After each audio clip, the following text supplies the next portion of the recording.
Reverend Steve, keeping it simple.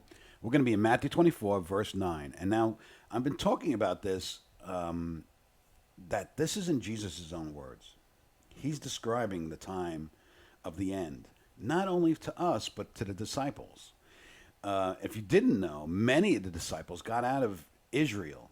Many of the believers at that time got out of Jerusalem at that time before 70 AD. As soon as they seen the army surrounding Jerusalem, they fled. Many, millions, they said 1 million died during that siege. But a lot of Christians knew and heard Jesus' warning and left. So this is a warning. It was a warning for them, but it's also a warning for us. So that's why we have to open up our minds and our understanding to this, that this is a longer period of time that many of us don't, and many people teach us today.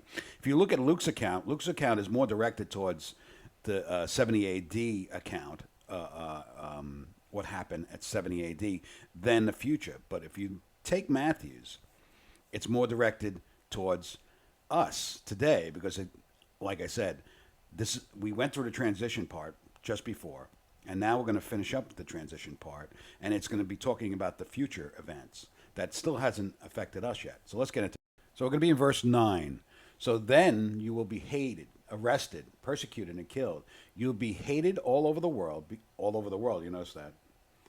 All over the world, meaning all over the world, because you are my followers. And now if you don't see the hatred towards Jesus today, and for those who stand up for Jesus today, it's getting very intense. It's starting to build as you see that, because Satan knows his time is short, and he's going to persecute those who stand fast on the Lord.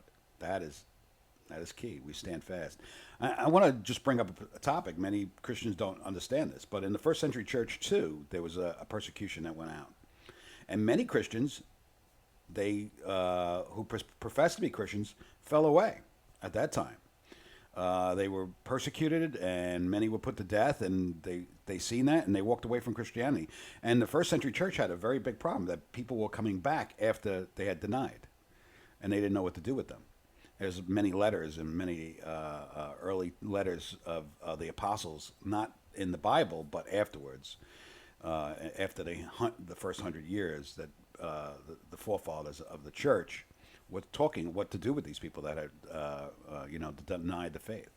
So we're going to get more into this. God bless. We'll talk about this tomorrow. Bye-bye.